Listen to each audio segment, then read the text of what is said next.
कुरान में अल्लाह फरमाता है अगर जानते नहीं हो तो जानने वालों से पूछ लो। बेशक रोजाना अगर एक एक लाइन अपने इमाम साहब से याद करोगे ना, तब भी तुमको कुरान याद हो जाएगा, तब भी नमाज याद हो जाएगी। लेकिन टाइम नहीं है, चौराहों पे बैठेंगे, चाय पिएंगे, फला ऐसा कर रहा है, फला ये कर रहा है, फला ये फला वो, दुनिया की बातों में लगे रहते हैं। हम उस वक्त न तो कुरान पढ़ते हैं, न कलमा शरीफ पढ़ते हैं, और जब दुनिया से चले जाते हैं फिर कब्र में जाकर के अफसोस का हाथ मलते हैं।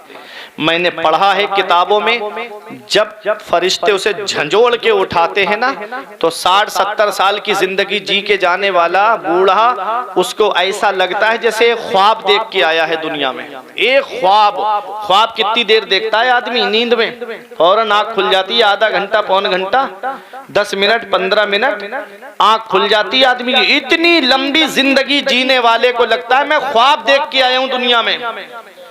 अब है लंबी मंजिल, कब्र से लेके हश्र और हश्र से लेके जन्नत तक या जहन्नम तक, ये मंजिल कड़ी है। इस दिन को याद करो मेरे अजीजों, अपनी आखिरत को याद करो। तो मेरे आका हुजूर सल्लल्लाहु अलैहि वसल्लम ने फरमाया कि औलाद के ऊपर माँ बाप का ये हक है कि औलाद अपने माँ बाप की नमाज जनाजा पढ़े। तो नमाज जनाजा हमको जरूर पढ़ना चाहिए अपने माँ बाप की। नापाक के बारे में हदीस पाक में आता है, जिस घर में जानदार की तस्वीर हो, जिस घर में कुत्ता हो, या जिस घर में जुनबी हो यानी नापाक हो, उस घर में अल्लाह की रहमत के फरिश्ते नहीं आते।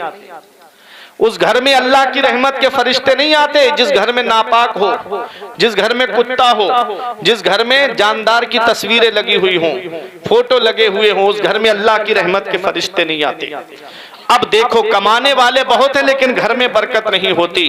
वजह यही है कि घर के अंदर पूरी की पूरी फैमिली नापाक है, पूरी की पूरी फैमिली बेनमाजी है। मेरे आका हुजूर सल्लल्लाहु अलैहि वसल्लम ने फरमाया हक़्क़ुल मुस्लिम अलल मुस्लिम खम्स, मुसलमान के मुसलमान पे 5 हक हैं।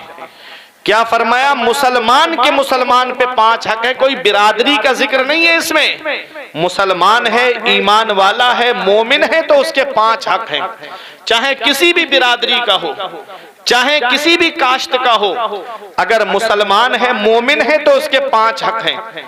पहला हक आका फरमाते हैं जब वो सलाम करे तो सलाम का जवाब दे। कितनी भी लड़ाई सही बुराई सही तुम्हारी, अगर सलाम कर रहा है तो सलाम का जवाब दो। सलाम करना सुन्नत, जवाब देना वाजिब। नहीं जवाब दिया तो गुनहगार हो जाओगे। पूरी मजलिस है, कई लोग बैठे हैं, तो उसमें से कोई एक आदमी जवाब दे दे तो वाजिब का हुक्म साकित हो जाता है। ये पूरा मसला मैंने आपको बता दिया। पहला हक सलाम करे तो सलाम का जवाब दे। दूसरा हक आका फरमाते हैं जब वो दावत करे तो उसकी दावत को कबूल करे। सुभान अल्लाह। ये हक है मुसलमान का मुसलमान के ऊपर, जब वो दावत करे तो उसकी दावत को कबूल करे। तीसरा हक आका फरमाते जब उसे छींक आए तो छींक का जवाब दे। छींक आए वो कहे अल्हम्दुलिल्लाह, तो सुनने वाला कहे यरहमुकल्लाह। अगर अरबी याद ना हो तो ये कह देना अल्लाह तुम पे रहम फरमाए। ये उसका तर्जमा है, ठीक है। 3 हक हो गए। चौथा हक आका फरमाते हैं जब कोई मुसलमान बीमार पड़ जाए तो मुसलमान के ऊपर यह हक है मुसलमान का कि वो अपने बीमार भाई को देखने जाए। बीमार भाई को देखने जाए। आज बाप बीमार पड़ा है, औलाद देखने नहीं आती। भाई बीमार पड़ा है, भाई देखने नहीं आता। पड़ोसी बीमार पड़ा है, पड़ोसी देखने नहीं आता। रिश्तेदार बीमार पड़े, रिश्तेदार देखने नहीं जाते। मेरे अजीजों, बीमार को देखने में कितना सवाब है। मेरे आका फरमाते हैं जब कोई मुसलमान भाई अपने बीमार मुसलमान भाई को देखने के लिए जाता है तो जैसे ही अपना कदम घर से निकालता है, वापस आने तक अल्लाह की रहमत के 40,000 फरिश्ते उसके लिए बख्शिश और मगफिरत की दुआ करते रहते हैं। कितना सवाब है बीमार को देखने जाने में। और जब बीमार के पास जाओ तो ऐसी बातें ना करो जिससे उसे तकलीफ पहुंचे। शरीयत हमें ये इजाजत नहीं देती कि उसके पास बैठ के ऐसी बातें करें। बाज जगह औरतें पहुंच जाती हैं देखने के लिए, माज़अल्लाह क्या कहती हैं, अरे फला इस बीमारी में मर गया, फला इस बीमारी में बचा नहीं, फला के लाखों रुपये उठ गए। इस तरह की बातें नहीं करना मरीज के सामने बैठ के। शरीयत हमारी कहती है कि जब मरीज के पास जाओ तो उसके सामने ऐसी बातें करो जिससे उसके दिल को सुकून मिले। उससे कहो अल्लाह कादिर मुतलक है, अल्लाह मालिक अलल इतलाक है, अल्लाह रब्बुल इज्जत बीमारियों को दूर करने वाला है, अल्लाह रब्बुल इज्जत परेशानियां दूर करने वाला है। बड़ी से बड़ी बीमारी हो अल्लाह रब्बुल इज्जत ने उसकी भी दवा रखी है, अल्लाह पाक ने उसकी शिफा रखी है। बड़ी से बड़ी बीमारियां दुआओं से ठीक हो जाती हैं, बड़ी से बड़ी बीमारियां वलियों के वसीले से ठीक हो जाती हैं। तुम परेशान मत होना, अल्लाह तुम्हारी बीमारी में शिफा अता फरमाएगा, अल्लाह तुम्हारी बीमारी को दूर फरमाएगा। जब इस तरह की बातें करोगे तो उसके दिल को सुकून मिलेगा, उसके दिल को आराम मिलेगा। आका फरमाते मुसलमान के मुसलमान पे 5 हक हैं। पहला हक जब सलाम करे तो सलाम का जवाब दे, दूसरा हक जब वो दावत करे तो दावत उसकी कबूल करे, तीसरा हक जब उसे छींक आए तो छींक का जवाब दे, चौथा हक जब वो बीमार पड़ जाए तो उसे देखने के लिए जाए, पांचवा हक आका फरमाते हैं कि जब उसका इंतकाल हो जाए तो मुसलमान को चाहिए कि वो अपने मुसलमान भाई के जनाजे में शामिल हो, उसके जनाजे में शामिल हो। ये मुसलमान का हक है मुसलमान के ऊपर। आज हम देखा यह जाता है कि अमीरों के जनाजे में तो दौड़ दौड़ के आदमी कांधा लगाता है और गरीबों के जनाजे में जाना तक पसंद नहीं करता।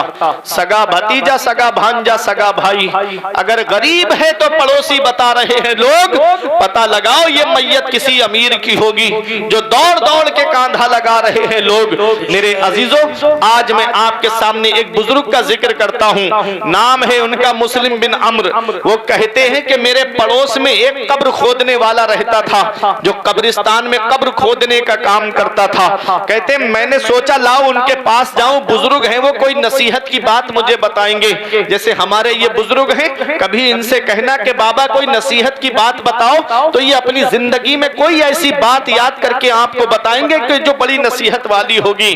मेरे अजीजों, मुस्लिम बिन अम्र कहते हैं मैं गया उन बुजुर्ग के पास में, मैंने सलाम किया, उन्होंने सलाम का जवाब दिया। मैंने पूछा उनसे, मैंने कहा बाबा आप कोई नसीहत की बात मुझे बताओ, आपने कब्रिस्तान में बहुत सालों तक कब्र खोदने का काम किया है, कोई इबरत कोई नसीहत की बात बताओ। वो बुजुर्ग रोने लगे, कहते हैं ऐ मुस्लिम बिन अम्र, आज मैं तुझे एक नसीहत की बात बताता हूँ, वो ऐसी बात जिसने मुझे सुधार दिया, वो ऐसी बात जिसे देख के मैं बदल गया। कहा बाबा बताओ। कहते हैं कि एक दिन गर्मी बहुत पड़ रही थी और मैंने कब्रिस्तान में कब्र खोदना शुरू किया। मैंने एक कब्र को खोदा तो कहते हैं कि फिर दिल में ख्याल आया कि लाओ एक कब्र और तैयार कर लेता हूँ। कहते हैं मैंने 2 कब्रें तैयार कर ली। फिर मैं सोचने लगा कि लाओ तो एक कब्र और तैयार कर लूं ताकि थोड़ी उजरत ज्यादा मिल जाए, थोड़े पैसे ज्यादा मिल जाएं। आज भी शहर में लोग उजरत पे कब्र खोदते हैं, आज भी शहरों में आप जाएंगे तो पैसे लेकर के कब्र खोदी जाती है। वो बुजुर्ग कहते हैं कि मैं कब्र खोदने लगा, जब मैंने तीसरी कब्र खोदी तो उसके अंदर से तपिश आने लगी, आग का सेक आने लगा, जैसे कहीं पर आग जल रही हो तो दूर से उसकी तपिश महसूस होती है। कहते हैं जब मैं कब्र खोद रहा था तो उसमें से तपिश आ रही थी, आग का सेक आ रहा था। कहते मैंने मेहनत करके कब्र तैयार कर ली। कहते हैं अब मैं एक पेड़ के नीचे खड़ा हो गया ताकि थोड़ा आराम कर लूं और मैं देखूं कि इन कब्रों में कौन आता है। कहते हैं आसमान से 2 लोग उतरे, एक सरहाने खड़ा हुआ, एक पांयती खड़ा हुआ। कहते हैं सरहाने खड़े होने वाले ने पांयती खड़े होने वाले से कहा लिख। उसने कहा क्या लिखूं? कहा इसकी कब्र को लिख दे, 40 गज चौड़ा 40 गज लंबा लिख दे। उन्होंने लिख दिया। दूसरी कब्र के पास आए, कहा इसको लिख। कहा क्या लिखूं? कहा जहां तक नजर जाए वहां तक इस कब्र को कुशादा लिख दे, वहां तक इस कब्र को चौड़ा लिख दे। कहते हैं मैं देख रहा हूं ये सारा मंजर। जब वो तीसरी कब्र के पास आए जिसमें आग की तपिश आ रही थी, आग का सेक आ रहा था, कहते हैं मैंने क्या सुना? वो कहने वाला कह रहा था लिख। कहा कितना लिखूं? तो उसने हाथ का इशारा करके कहा इसको इतना तंग लिख दे, इसको इतना तंग लिख दे। अल्लाह अकबर। वो कहते हैं कि मैं सोचने लगा और देखने लगा कि देखूं इसमें अब कौन किसके जनाजे आते हैं। कहते हैं पहला जनाजा आया जिसमें 4 लोग कांधा दिए हुए थे और 4-5 लोग ही पीछे चल रहे थे। कहते हैं वो जनाजा आया, मैंने पूछा ये किसका जनाजा है? कहा ये हमारे मोहल्ले के गरीब आदमी का जनाजा है, अमीरों ने इसके जनाजे में आना भी पसंद नहीं किया। कहते हैं हमने चंदा करके इसके कफन दफन का इंतजाम किया है। मुस्लिम बिन अम्र से वो बुजुर्ग कहते हैं मैंने उनसे कहा कि ठीक है इसको कब्र में दफन कर दो। कहते हैं मैंने कहा मुझे इसकी उजरत नहीं चाहिए, मैं इसका पैसा नहीं लूंगा। कहते हैं कि तुम तो इसको कब्र में दफन करने आए हो, इसका अंजाम मैं देख चुका हूं कि ये कितना नेक है। कहते मैंने पूछा कि इसके शब रोज कैसे गुजरते थे, तो मोहल्ले के लोगों ने कहा ये गरीब जरूर था लेकिन नमाजें नहीं छोड़ता था, नबी पे दुरूद पढ़ना नहीं छोड़ता था, नबी पे दुरूद पढ़ना कभी इसने नहीं छोड़ा। गरीब जरूर था लेकिन इसके घर से कभी नबी की शरीयत रुखसत नहीं हुई, घर वाले भी शरीयत पे अमल करते थे, ये खुद भी शरीयत पे अमल करता था, ये बड़ा नेक परहेजगार था। अल्लाह अकबर। मेरे अजीजों, अब मुस्लिम बिन अम्र से वो बुजुर्ग कहते हैं मैं दूसरी कब्र के बारे में देखने लगा कि इसमें कौन आता है जिसकी कब्र को हद नजर कुशादा कर दिया गया। कहते हैं एक जनाजा आया जिसको सिर्फ 4 लोग ही कांधा दिए हुए थे, कोई मजमा नहीं था उसके पीछे। कहते हैं मैंने पूछा ये कौन है? कहा कोई मुसाफिर है जो हालत सफर में इंतकाल कर गया, हम लोगों ने आपस में चंदा करके इसके कफन दफन का इंतजाम किया है, तुम्हें उजरत कितनी चाहिए? वो बुजुर्ग कहते हैं मैंने कहा मुझे उजरत नहीं चाहिए, तुम इसे दफन करो, तुम इसे मुसाफिर समझ रहे हो, इसका अंजाम मैं देख चुका हूं, ये अल्लाह का कोई वली है जिसकी कब्र को हद नजर कुशादा कर दिया गया। ऐ मेरे अजीजों, मेरी माँ बहनें इस प्रोग्राम को सुनने आई हैं, गौर से सुनो। मुस्लिम बिन अम्र से वो बुजुर्ग कहते हैं वो जो तीसरी कब्र थी जिसमें आग का सेक आ रहा था, तपिश आ रही थी, अब मैं सोचने लगा कि इसमें कौन आता है। कहते हैं एक जनाजा आया, फूलों से लदी हुई मैयत थी। कहते हैं लोग दौड़ दौड़ के कांधा लगा रहे थे, एक दूसरे के पैरों पे पैर रख देते थे जनाजे को कांधा देने के चक्कर में। कहते हैं मैं करीब गया जनाजे के, मैंने पूछा ये किसका जनाजा है? तो किसी ने बताया ये शहर के सबसे बड़े अमीर आदमी की बीबी का जनाजा है, ये शहर के सबसे बड़े रईस आदमी की बीबी का जनाजा है। कहते हैं मैंने पूछा ये औरत थी कैसी? कहा कि ये औरत घर से बेपर्दा निकल के मार्केट जाती थी, घर से बेपर्दा बाजारों में घूमा करती थी, इसके घर में दौलत बहुत थी, पैसा बहुत था, रुपया बहुत था, लेकिन नबी की शरीयत पे अमल नहीं था, नबी की शरीयत पर इसका अमल नहीं था, नबी की शरीयत पर इसकी पाबंदी नहीं थी। वो बुजुर्ग कहते हैं मुस्लिम बिन अम्र मैंने देख लिया ये कब्रिस्तान है, कब्रिस्तान जहां दौलत काम नहीं आती है, जहां पैसा काम नहीं आता है, जहां रुतबा काम नहीं आता है, जहां ओहदा काम नहीं आता है, जहां पर कोई रुतबा कोई शान काम नहीं आती है, जहां काम आती है तो नबी की शरीयत काम आती है, जहां काम आती है तो नबी की शरीयत पर पाबंदी काम आती है। नारे तकबीर, नारे रिसालत, अज़मते मुस्तफा, शरीअते मुस्तफा, हक़्क़े खिताबत। सुभान अल्लाह। मेरे अजीजों, उस कब्र की तैयारी करो जहां दौलत काम नहीं आती, पैसा काम नहीं आता, रुतबा काम नहीं आता, इक्तिदार काम नहीं आता, पावर काम नहीं आता। दुनिया में इतना पावर है जिसे चाहो उसे घर से उठवा सकते हो, लेकिन कब्र के अंदर कोई पावर काम नहीं आता है, वहां कब्र में काम आता है तो नबी की शरीयत काम आती है, नबी के शरीयत पर अमल करना काम आता है, नबी से सच्ची मोहब्बत काम आती है, नबी से सच्ची अकीदत काम आती है। और याद रखना मेरे बुजुर्गों, मेरे अजीजों, जब बाप बेटे को दफन करके चला आता है, भाई भाई को दफन करके चला आता है, रिश्तेदार रिश्तेदार को दफन करके चला आता है, पड़ोसी पड़ोसी को दफन करके चला आता है, कोई किसी की कब्र में नहीं जाता। वहां कौन है जो हमारे काम आता है?